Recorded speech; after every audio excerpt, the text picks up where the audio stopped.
Hello guys, welcome back to Not Just Mecha, it's Marco here, and today is time again for homework.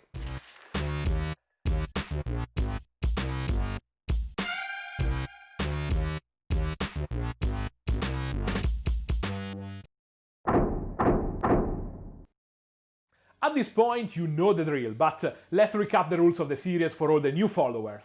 By the way, thank you so much for your incredible support. The exercise is quick and simple, but hides a huge skill acquisition potential for every level of painter. The idea is to complete a project in a small time frame, to overcome overthinking and analysis paralysis, really common between mid-level painters, and using a limited essential palette, made only by 3 colors plus black and white, to really push the limits of your understanding of color theory and color mixing. And if you want to spice up the challenge even more, I suggest you to use a reference picture, trying to copy the tones and the mood of the artwork as close as possible, even better if the style of your reference is outside your comfort zone. Recently I've become more and more obsessed with Dark Souls and Sekiro visual style, and their color palettes in particular, and this exercise really helped me understanding the rules of this aesthetic. Kingdom Death models are a perfect canvas for this specific cross-media translation, and I'm loving working on their smooth, flowing shapes. In the last video I used the Zorn limited palette to recreate the pastel, desaturated tones of the artwork, and here I tried doing the same in 3 hours and using only secondary colors. You know that I have a kind of Machiavellian style. For me the end always justifies the means when painting, and I like to use every possible tool, technique, type or brand of paint to achieve the result I have in mind. So in every video I push you into trying new strange things, but with this series I really want to reinstate the essential truth of miniature painting. That at the end you just need a brush, a palette and just few colors to create beautiful models. Don't forget to subscribe and hit the bell button to always know what happens on the channel. And if you want to support my work, check my Patreon page and join the community. I quickly prime the model in black and white. For this kind of exercise I'm not looking for any particular light effect or complex rendering of volumes. That's a job for the brush. I apply a simple, general light coat of white all around the model, to make the details easier to spot and to start painting from an high-value sketch. Especially on smooth, delicate subjects like this one, I like to work with transparent layers, moving from lights to shadows. So I could have started even from a simple, solid coat of white from a spray can. Here are all the colors I'm going to use today. The secondary tones of the classic red, yellow, blue system, so purple, green, orange, plus black and white. If I have to choose with a gun to my head a single brand for this kind of color mixing exercise, I would go with Kimera Kolors. But the Scale 75 Artis line is great and in a personal close second place. And it's much easier to find for everyone in the world, so I'll give it priority. Choosing the right primary tones is easy, but the variety of pre-made secondary shades that you can find in every paint set can be difficult to manage. For a limited palette, any kind of limited palette, I always choose the most vibrant and saturated version of the tones I need. Desaturating a color is extremely easy, and you can do it in several different ways, but it's almost impossible to do the opposite, especially working in this tonal spectrum. Working with traditional secondary colors without the contribute of the primaries means that mixing we can produce only quaternary colors. We are entering in an area of color theory that is less and less defined, even for canvas painters, and even the names of the 12 main academic tones are more variable. Even with this kind of apparent limitations, creating skin tones is still one of the easiest and most satisfying things to do on the palette. Orange is always a perfect starting point for skins. Adding grey you can obtain desaturated leathery tones, while simply adding white you create immediately nice healthy shades. I add also a pinch of green for a subtle but still vibrant, realistic desaturation. From this base I can easily unbalance the mix towards warmer tones, adding violet. I apply the first base tone as an heavy filter. It's basically a controlled wash. The consistency is the same, but I don't let the paint run or accumulate in the details. It's an even but subtle layer, and in the first steps very transparent. The thickness of the paint has a precise meaning, like every single brushstroke you use. Here I want to put the accent on smoothness and softness. I'm not talking about the smoothness of the transition. This is a sketch and I don't mind stronger tonal jumps, but the ideal sensation of smoothness over skin. I love to use thick paint and nervous brushstrokes, painting energetic action scenes, or something like an orc in the middle of a fight, or simply specific, rougher or more dynamic elements. As you will see later, these are all different levels of control that you can apply to your paint to create different powerful sensations.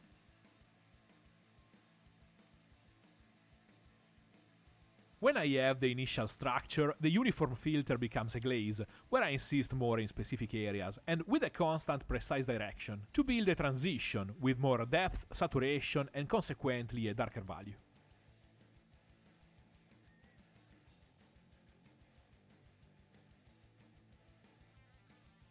Before pushing too much on the skin, I feel the need to see other elements and tones working around these initial shades.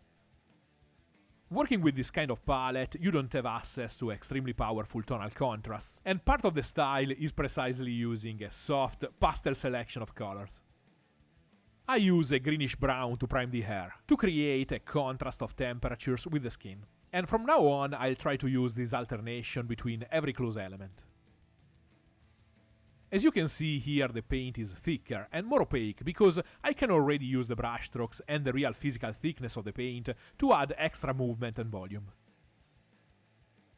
The dress is very neutral in the artwork. I mix a greyish beige, starting again from orange. The color matching is quite good, but in the later stages I move this tone to colder sensations, to better stand out from the frame of the skin. Part of the exercise is also to recognize what can be effectively translated from the reference to our miniature medium. I can match the color, but in a large picture the effect of a weak tonal contrast is not as meaningful as in a few millimeters of a little figure. So I have to adjust a bit the scheme to better suit the general look and effect. I mix a warm brown for the leather armor and accessories. I add a lot of grey to match the general desaturated feel, but you can see how vibrant the original mix of purple and green is. Quaternary colors tend to be earthy and soft, but they still have a lot of impact, especially if you compare them to a proper earthy spectrum, like the one created with the Zorn palette. I use this tone as a base for the fur. I use a lot of orange to bring the mix into a warmer spectrum, but since I don't want it to be more vibrant than the skin, I kill part of this warmth and saturation adding green.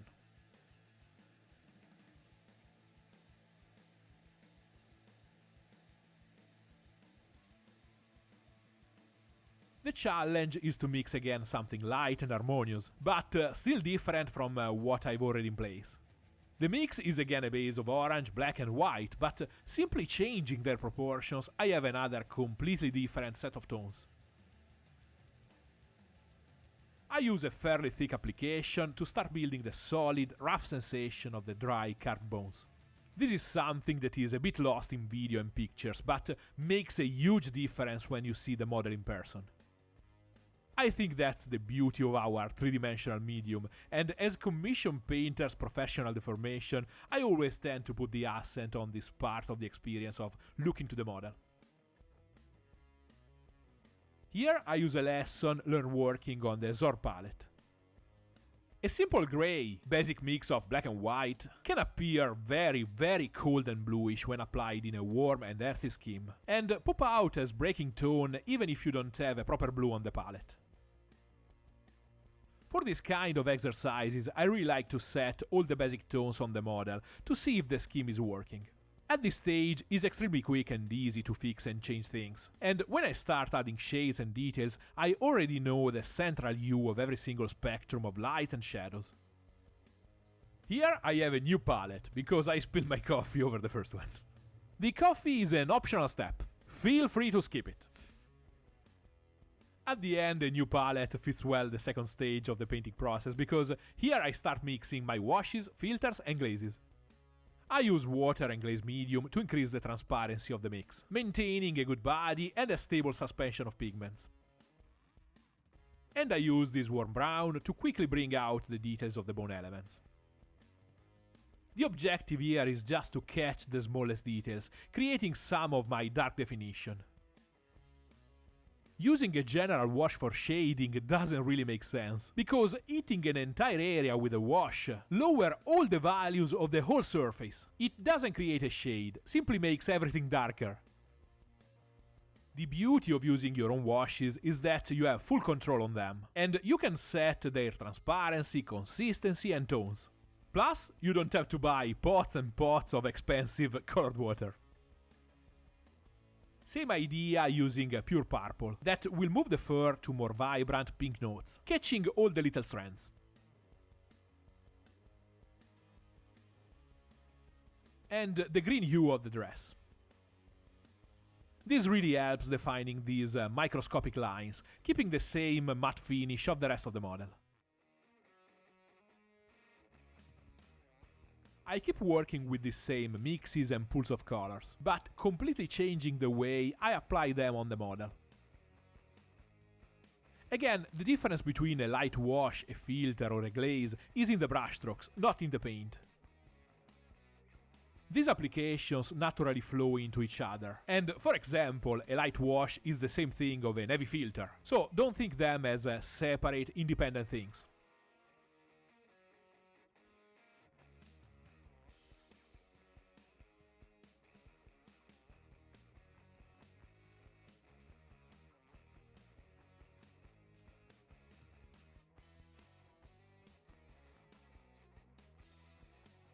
I can't really decide what is this stuff on the base, so I'll go for a safe green-brown organic look that will be quite neutral in the general scheme. Here is the situation after a little time jump. I simply continued using the same tones, focusing more and more on volumes and their internal contrasts.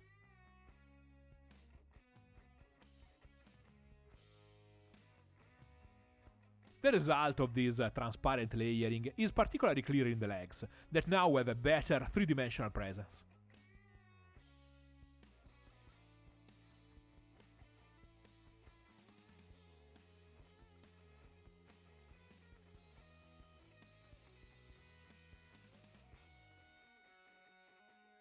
Now I can start working on lighter shades and light definition. From the point of view of the palette, this whole step is a direct consequence of the work done in the previous stages. On the palette, I have a clear view of all the tones involved in the scheme, and it's easy to slightly adjust their temperature and value to create the different lights. These models have a design heavily inspired to manga, but I don't want them too smooth and cartoony. I started building the sensation of different materials since the first brushstrokes, and this plan will take its final shape working in the lighter parts of midtones and the highlights. This is where, in real life, light reveals all the little details of the surface, like the texture of fabric and little scratches on metal. My paint is every time a bit thicker, because here I need to create precise little elements and sharp details. The general smooth transitions are already in place, and my brushstrokes follow this need, becoming quick and short. Every material has its own visual consistency, and you can render that difference simply changing how you move the brush. There are no rules here. You can use brushes with different shapes and sizes, sponges, stippling, glazing, add new real physical textures, or literally draw a pattern to simulate the material you need. My advice is to start looking to real objects. I mean, really looking, paying proper attention to what you see, trying to understand why you can easily tell if something is made out of plastic or fabric, for example, and what makes the essence of that visual presence. On the bones, I use a very fine dotting, using thick, light paint. This light value will pop out in form of little details and scratches in the midtones, becoming closer and more dense, moving towards the light, and becoming proper highlights.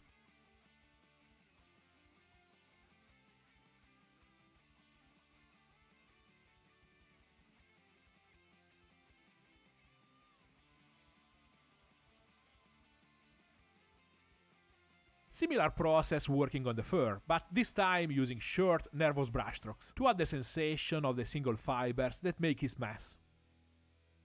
I don't want to define the single hair, and this application continues following the general volumes of the fur, pushing towards the highlights. But the final transition will be made by hundreds of little lines, each one with its own real volume.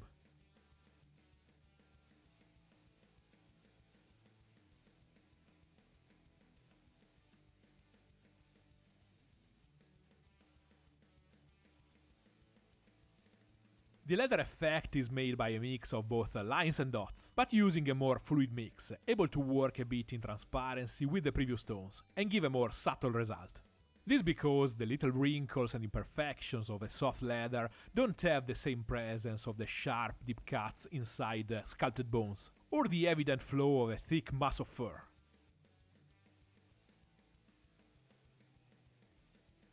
The grey-bluish cloth of the skirt and the scarf is an interesting element because it moves from the light areas of the model to some of its darker shadows, and it's also exposed to the light of the lantern, so I need several different temperatures of the same master recipe to follow this complex behavior in the lights.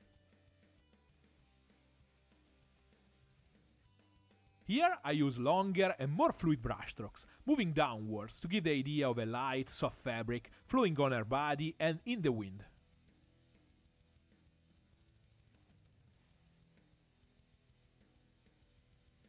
The light of the lantern is made with a simple orange filter on every part facing the light source.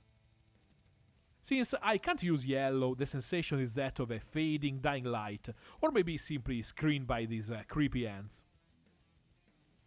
The main part of the contrast in this area is made by the strong shadows. I used almost pure black in the details directly opposed to the light. This compensates for the lack of real vibrancy of the light source, keeping a good amount of various clicks between the two extremes. Extreme highlights on this kind of smooth skin can be tricky, because lights are not forgiving as the shadows, and it's difficult to hide unwanted textures and crimes. I use again water and glaze medium to create a stable, slightly transparent fluid mix, and I switch to a glazing approach, but this time using teeny tiny transparent dots. A glaze with a classic mopping motion is not always the best option, because often you don't have the physical space to build up that kind of movement. Glazed dots recreate this effect, breaking it in dozens of little brushstrokes that fuse together and with the surroundings.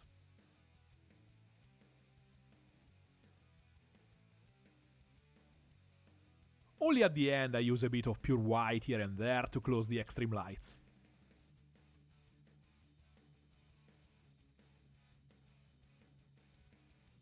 This is the palette at the end of the work.